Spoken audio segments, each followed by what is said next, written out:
IMS Academy open mat session, roll number 7. Scuba Steve on top. I'm on the bottom. He's in side control. He goes to take the mount. I bring in the underhook and immediately just go out the back door and just out wrestle here. I'm in a 3/4 mount. And I'm starting to work side control pressure on him. As you see that cross face, he brings his hand up and he gives me the Americana. Just a quick little tap as he was just bringing those hands up because I had that pressure across his chin. It was just a mistake he made and he paid for it. That was a gift though. But this is what happens when you're tired. You start making some moves that aren't the correct defensive moves. You bring those arms up, or you just do things when your brain and your lungs are just fighting for air. Sometimes the lungs are always going to win out, and then your brain just starts going, can't do it, son.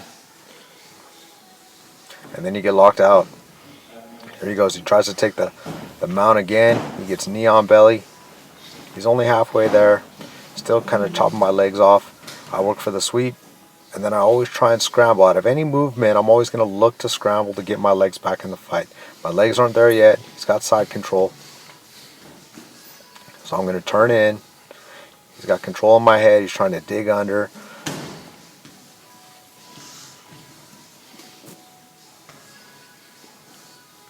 And also, I'm a little slick. He's trying to get that head-arm control. I keep my elbow and my head both on the mat, so he's not able to isolate there.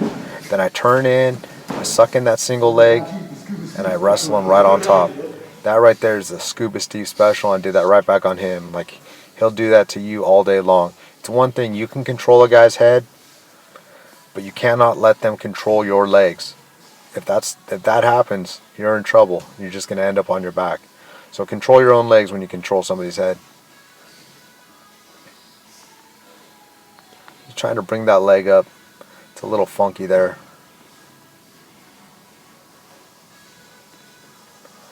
I'm just working on passing that butterfly.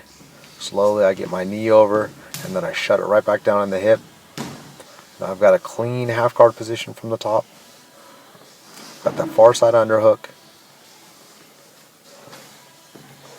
And now I've got him flattened out. See how he's not small here? There he goes. He starts building his legs back up here.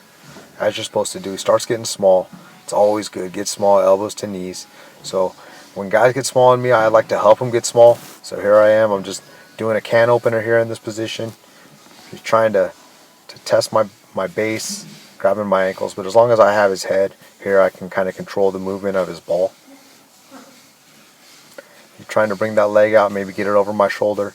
I'm just keeping that butterfly hooked in and underneath my armpit, checking his hips. Now I'm just doing top strong wrestling here.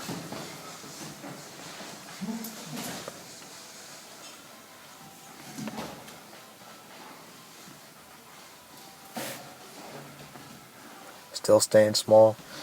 Look at that defensive position from Scuba Steve. It looks familiar. He's learning. He's learning.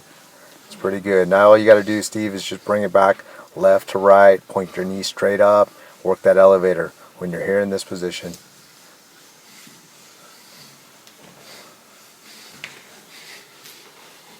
Hour and a half. He's keeping his posture. He's going to try and wrestle his knees down. He's getting that little knee shield here. Yeah, we're just battling for positions here at this point. He's getting much better off his back. Dragging him back to the center of the ring. Come on, let's get away from these ropes.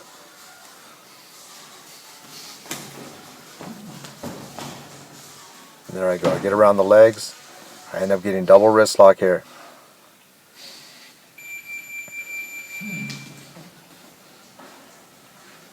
Switch it, thinking about a crooked neck head scissor.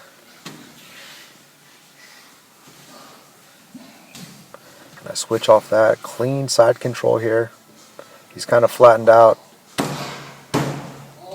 Oh, and then I work. Here I go. I'm working a frame choke. His bottom arm was in. I was controlling his far shoulder, and with my right arm, I had my forearm right across his throat.